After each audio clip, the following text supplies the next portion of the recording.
Hello friends, welcome to Pebbles. நம்ம இன்னைக்கு செய்ய போறது குல்குலே. இது வந்து நார்த்ல வந்து ரொம்ப ஃபேமஸ். அதாவது இங்க வந்து என்னன்னா மைதா மாவு ரவை சேர்த்து கஜூருன்னு சொல்லுவோம்.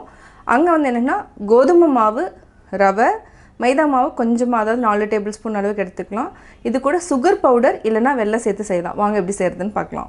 தேவையான பொருட்கள் நம்ம 1 கப் கோதுமை மாவு எடுத்துக்கலாம்.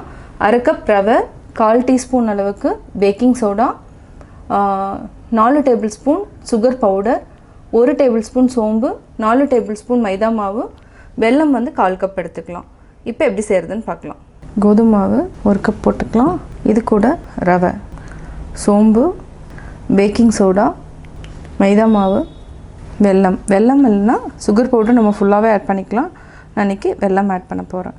இது வந்து திருவி வச்சுருக்கேன். நம்ம ஏலக்காய் வந்து ஒரு 7 ஏலக்காய் அளவுக்கு பொடி பண்ணி வச்சுருக்கேன். இதையும் ஆட் பண்ணிக்கலாம். வெல்லம் வந்து கட்டி இல்லாமல் நல்லா அப்படியே மிக்ஸ் பண்ணிக்கலாம். இப்போ நம்ம சுகர் பவுடர் 2 டேபிள் ஸ்பூன் அளவுக்கு இருந்தாலே போதும். இவ்வளவு தேவை இருக்காது, போதும். இதை மீதி எடுத்து வச்சுக்கலாம். இதில் 2 டேபிள் ஸ்பூன் அளவுக்கு ஆயில் விட்டுக்கலாம். நல்லா பிசைஞ்சிட்டு அதுக்கப்புறம் கொஞ்சம் கொஞ்சமாக தண்ணி ஆட் பண்ணி பிசைஞ்சிக்கலாம். நல்லா மிக்ஸ் பண்ணிட்டோம். ஆயில் இந்த கோதுமை மாவு கூட மிக்ஸ் பண்ணிட்டோம். இப்போது தண்ணி அதாவது பிடிச்சா இந்த மாதிரி வரணும். இப்போ தண்ணி ஊற்றி கொஞ்சம் கொஞ்சமாக பிசைஞ்சிக்கலாம். ரொம்ப தண்ணி ஊற்ற வேண்டாம். இது வந்து கொஞ்சம் கெட்டியாகவும் பிசைஞ்சுக்கணும். லூஸாக இருக்கக்கூடாது, ரொம்ப லூஸாக இருக்கக்கூடாது. நல்லா பிசைஞ்சிட்டோம். இது ஒரு 15 மினிட்ஸ் வந்து ஊறணும். கொஞ்சமாக ஆயில் தடவிக்கலாம். 10 மினிட்ஸ்க்கு அப்புறம் டீப் ஃப்ரை பண்ணிக்கலாம். 15 மினிட்ஸ் ஆகிடுச்சு. இப்போ எடுத்துக்கலாம். இப்போ பார்த்திங்கன்னா நல்லா சாஃப்டாகிடுச்சு. அதாவது ரொம்ப கெட்டியாகவும் இல்லை, ரொம்ப லூஸாகவும் இல்லை. இப்போ நம்ம இதை உருண்டை பிடிச்சிக்கலாம். இது வந்து ரொம்ப ப்ராப்பராக இருக்கணுன்ட்டு இல்லை, இந்த மாதிரி இருந்தாலே போதும். இது வந்து நம்ம பிளேட்டில் எடுத்து வச்சுக்கலாம். இந்த மாதிரி இருந்தாலே போதும்.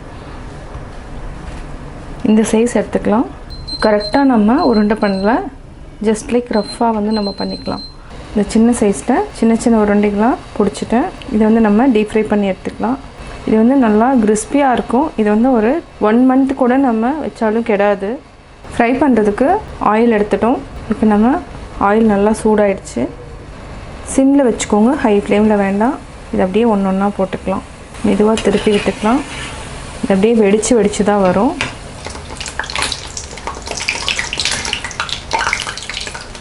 இப்போது ரெடி ஆயிடுச்சு. இந்த மாதிரி நல்லா கோல்டன் ப்ரௌன் ஆனதுக்கப்புறம் எடுத்துக்கலாம். எண்ணெயை வடிச்சிட்டு எடுத்துக்கலாம். சிம்மில் வச்சுட்டு தான் நம்ம பண்ணுறோம். ஹை ஃப்ளேமில் வச்சுட்டுனா ஃபுல்லாகவே என்னென்னா வேகாது, உள்ளே வேகாது.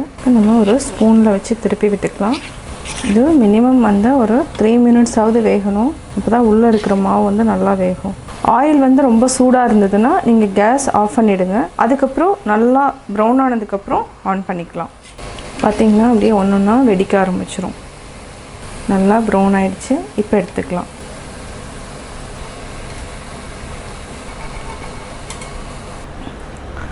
சுவையான குல்குலே ரெடி. நான் குல்குலே எப்படி செஞ்சேங்கிறத பார்த்தீங்க. கட்டாயம் உங்களுக்கு இந்த வீடியோ பிடிச்சிருக்கும். இந்த வீடியோ பிடிச்சதுன்னா லைக் பண்ணுங்கள், ஷேர் பண்ணுங்கள், கமெண்ட் பண்ணுங்கள். மறக்காமல் பெபிள்ஸ் தமிழ் சேனலையும் கோபி சுதா சேனலையும் சப்ஸ்கிரைப் பண்ணுங்கள்.